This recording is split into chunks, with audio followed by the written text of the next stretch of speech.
والصلاۃ والسلام علی رسول اللہ۔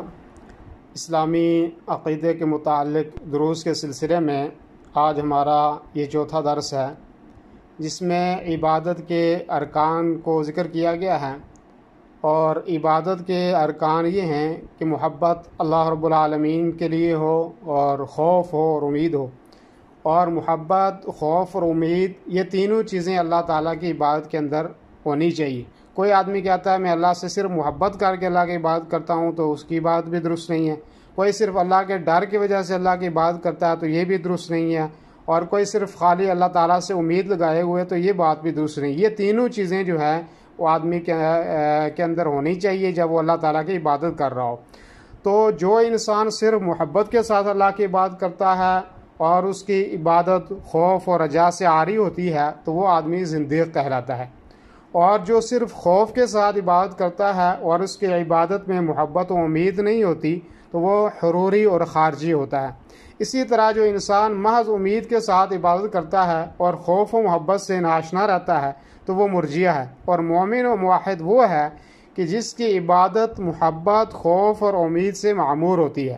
تو یہ صحیح طریقہ ہے عبادت کا کہ محبت بھی ہو، خوف بھی ہو اور امید بھی ہو۔ اور بہت سارے صوفیہ آج کل کے دور میں آپ نے سنا ہوگا، اور وہ کیا کہتے ہیں کہ ہم صرف اللہ کی محبت کے لیے اللہ کی عبادت کرتے ہیں، اللہ سے ڈرتے نہیں ہیں۔ تو یہ بات درست نہیں ہے۔ ہم نے اللہ کی عبادت کرنی ہے اللہ سے محبت رکھتے ہوئے، اللہ کا خوف دل کے اندر رکھتے ہوئے، اور اللہ تبارک و تعالیٰ سے امید بھی رکھتے ہوئے کہ اللہ رب العالمین ہماری جو غلطیاں کوتاہیاں ہیں وہ انشاءاللہ معاف کرے گا، اور اللہ تعالیٰ ہمیں اپنی نعمتوں والی جنت میں ضرور داخل کرے گا۔ اب عبادت کا مفہوم کیا ہے؟ تو عبادت کا مفہوم جو ہے وہ ایک جامع مفہوم ہے۔ تو اسلام میں عبادت صرف بندگی کے شعائر اور نماز، روزہ جیسے حقوق اللہ تک محدود نہیں ہے کہ کوئی آدمی صرف اللہ کے حقوق، نماز پڑھتا ہے، روزہ رکھتا ہے، کہتا ہے جی عبادت میں نے کر لی، بلکہ عبادت شیخ الاسلام ابن تیمیہ رحمہ اللہ کی تعریف کے مطابق ایک ایسا جامع اسم ہے جس میں ہر وہ ظاہر اور باطنی قول و فعل شامل ہے جو اللہ کو محبوب اور پسندیدہ ہوں۔ اور اس کی تعریف کی روح سے، اور آپ یہ سمجھ لیں کہ یہ جو تعریف میں نے کیا ہے اس کی روح سے عبادت مومن کے تمام حرکات و سکانات کو محیط ہے، کہ جو بھی آدمی کام کرے گا اللہ رب العالمین کے لیے گویا کوئی عبادت ہے۔ عبادت میں بندوں کے حقوق، عمدہ اخلاق اور خوبصورت آداب بھی داخل ہیں، یہاں تک کہ مباح کام جو بھی نیک نیتی سے عبادت میں کیا جاتا ہے وہ عبادت میں تبدیل ہو جاتا ہے۔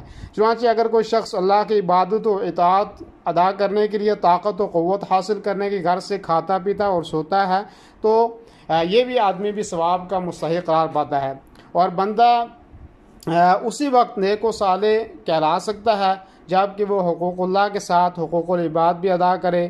یہ بندگی کا وہ جامع مفہوم ہے جس پر کاربند رہنے کا اللہ نے ہمیں حکم دیا ہے، اور اسی کی خاطر ہمیں جو ہے اللہ رب العالمین نے پیدا کیا ہے۔ تو عبادت کا ایک جامع مفہوم ہے، جو بھی کام ہم اللہ رب العالمین کی رضا کے لیے کریں گے وہ عبادت کہلائیں گے، چاہے وہ حقوق العباد کے ساتھ ان کا تعلق ہو، چاہے حقوق اللہ کے ساتھ ان کا تعلق ہو۔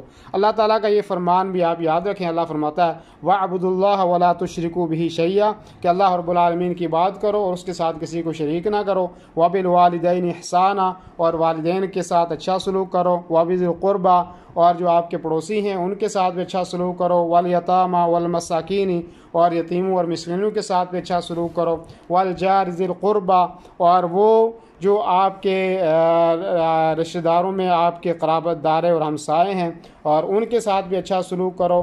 وَالْجَارِ الْجُنُوبِ، اور اجنبی جو ہمسائے ہیں ان کے ساتھ بھی۔ وَالصَّاحِبِ بِالْجَنبِ، اور پہلو کے ساتھی جو آپ کے ساتھ بیٹھتے اٹھتے ہیں۔ وَابْنِ السَّبِيلِ، اور جو مسافر ہیں ان کے ساتھ بھی اچھا سلوک کرو۔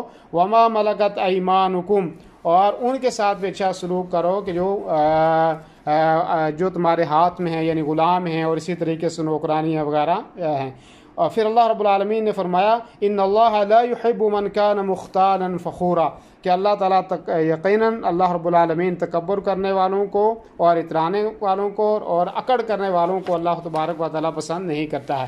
اسی طریقے سے اللہ رب العالمین کا ارشاد ہے اے نبی صلی اللہ علیہ وسلم قل ان صلاتی و نسکی، اے نبی صلی اللہ علیہ وسلم آپ کہہ دیجئے کہ میری نماز، میری قربانی، میرا جینا اور میرا مرنا صرف اللہ رب العالمین کے لیے ہے، لا شریک لہ، اللہ رب العالمین کا کوئی شریک اور ساجی نہیں ہے، وَبِذَلِكَ أُمِرْتُ وَأَنَا أَوَّلُ الْمُسْلِمِينَ، اور مجھے جو ہے اسی چیز کا حکم دیا ہے کہ میں ایک اللہ کی عبادت کروں، اور میں جو ہے سب سے پہلے اللہ تعالیٰ کا جو ہے فرمانبردار اور ماننے والوں میں سے جو ہوں۔ گویا ہمارے شب و روز کے مباح کام بھی عبادت میں تبدیل ہو سکتے ہیں اگر ہم جو ہے ان میں احتساب اور اجر و نیک نیتی جو ہے وہ شامل رکھیں۔